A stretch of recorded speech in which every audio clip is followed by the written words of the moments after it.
Hello, hello, hello, my beautiful empresses, queens, goddesses, and sisters. Be you auntie, cousin, mom, grandmother, great grandmother. The list goes on. We represent all kinds of femininity in its divine and melanated form. And I want to say welcome back. This is week 2, and I am Pauline Tomlin, Insightful Angel.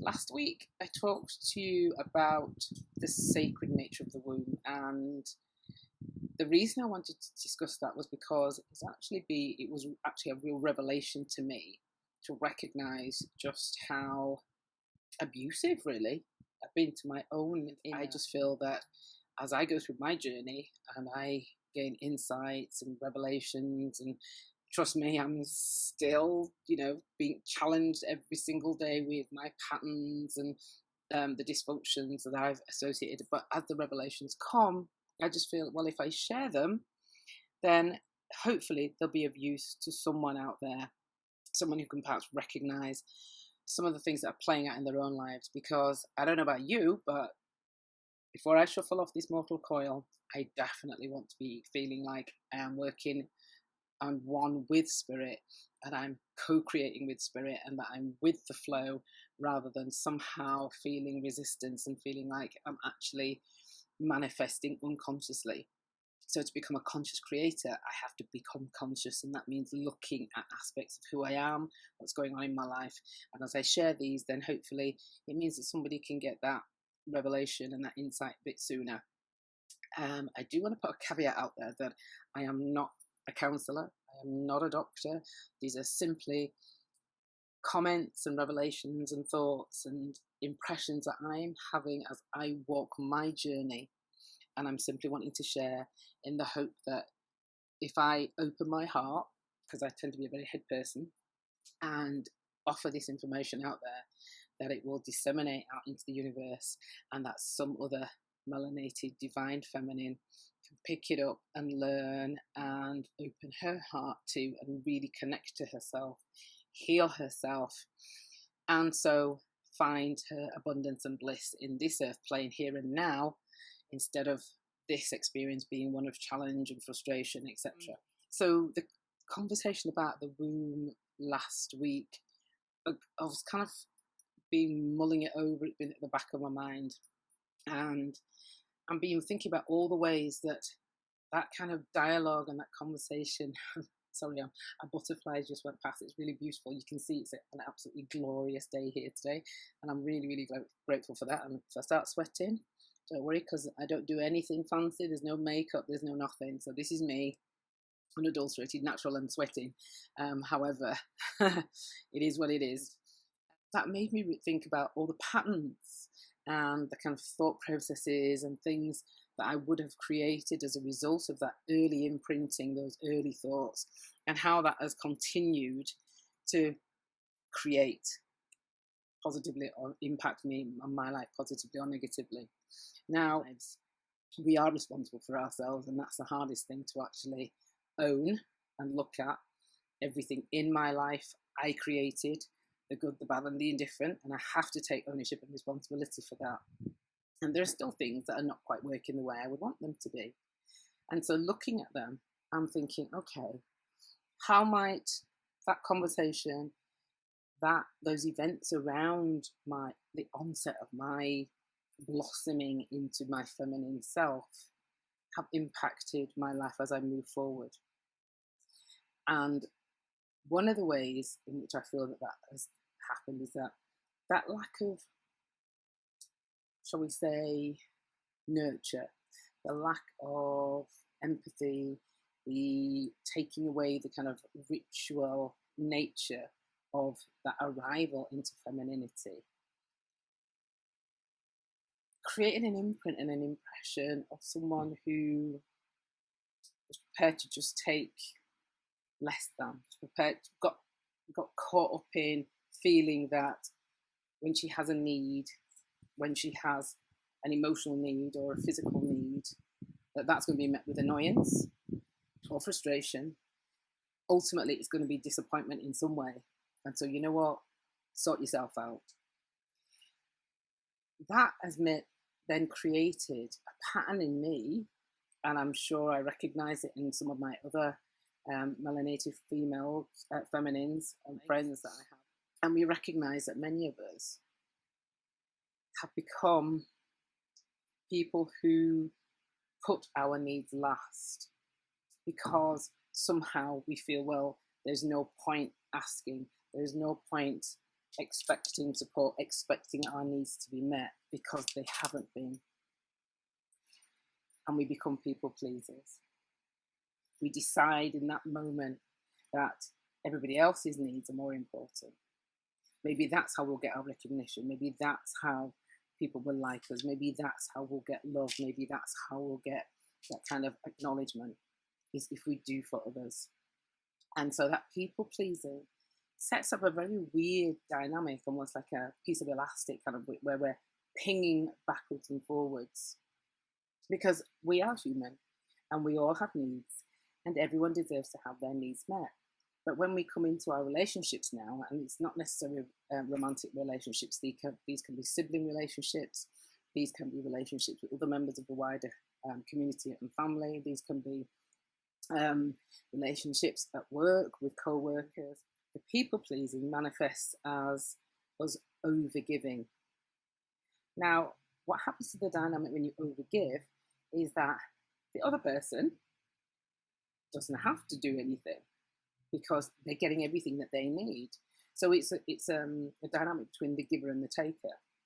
I think I can liken it to two trees. You've got two trees standing in a forest and they shade each other and they stand straight. If the wind blows one way, then one tree will lean backwards and shelter the other one and take the force of it.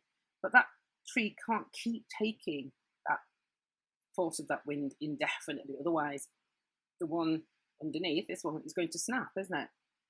So the wind has got to blow back the other way, and both trees need to be able to kind of like vacillate backwards and forwards, you know, buttering themselves against the harsh wind of life, and protecting and supporting each other. But if one's doing all the protecting and supporting, they're either going to break or they're going to have to do an almighty pushback in order to right themselves.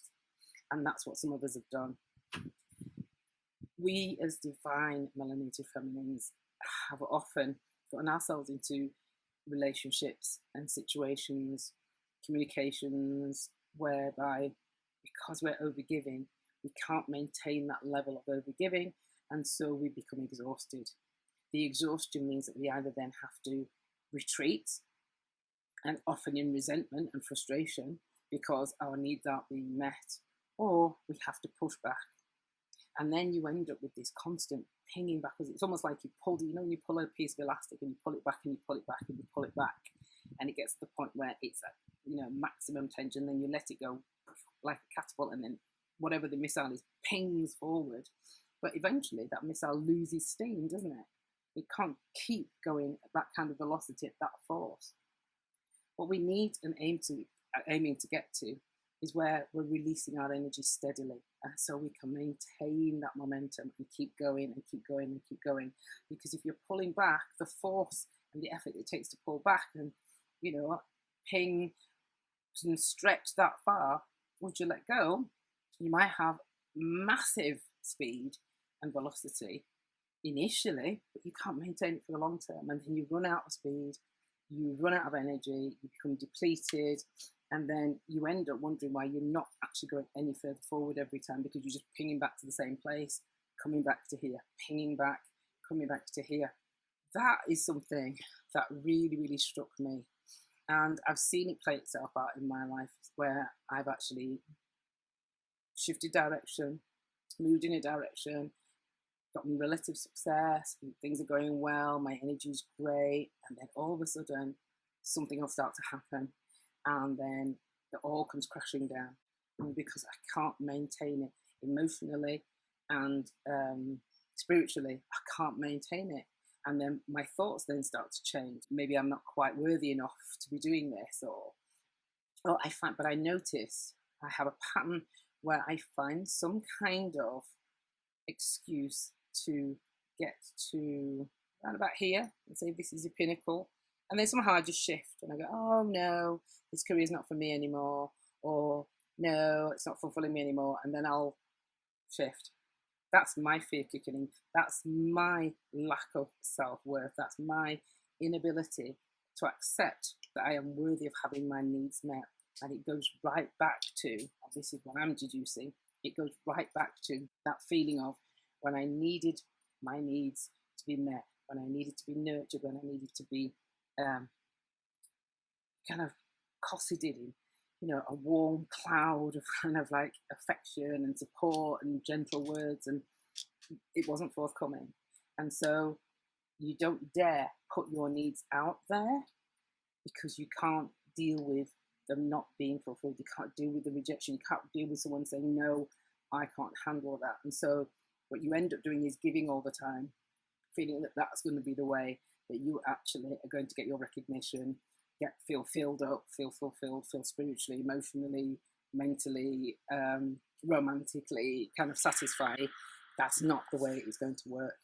So that insight I'd like to share with you, because perhaps you need to sit and you can look at, where in my life have I set up this pattern of massive pinging, stretching, lots of effort, seem to be making lots and lots of progress, and then somehow something happens and the elastic reaches its fullest tension and it has to let go of the missile. It catapults forward, but it can't maintain that velocity.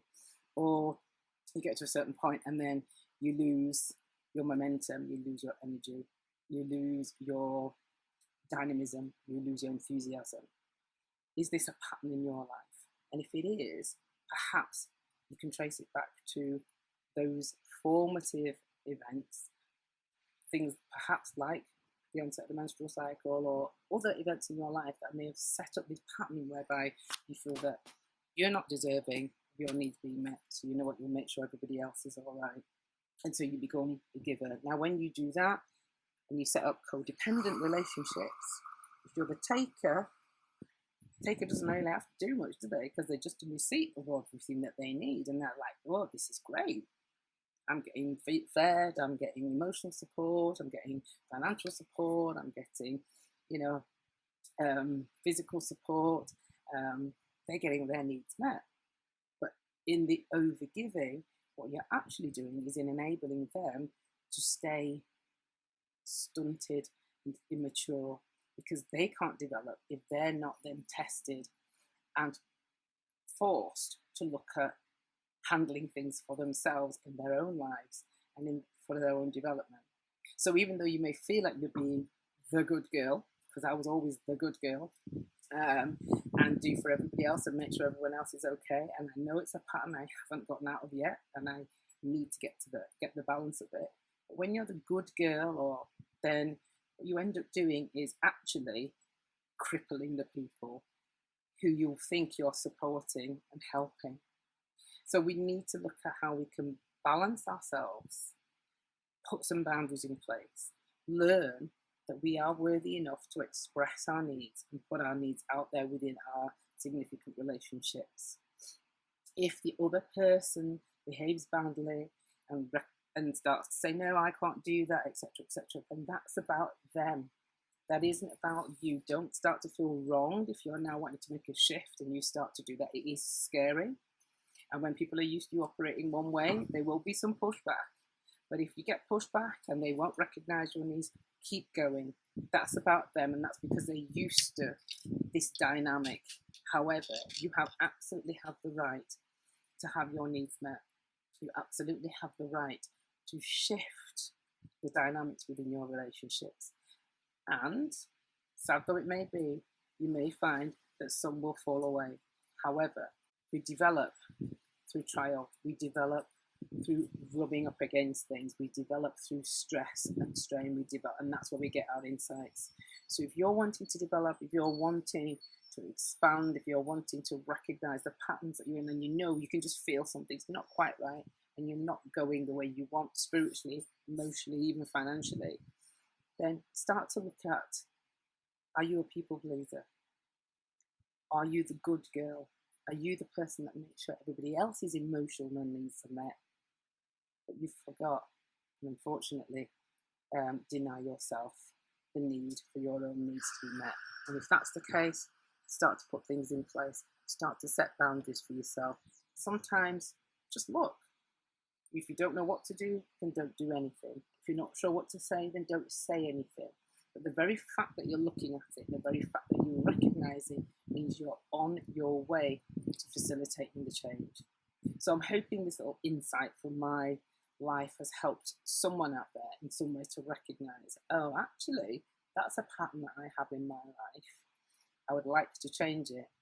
And once you recognize it, then you can start to make the shift. I have been Insightful Angel, Pauline Tomlin. I hope that we can all look at our people-pleasing habits and start to recognize that people-pleasing doesn't serve us, and it definitely doesn't serve the other.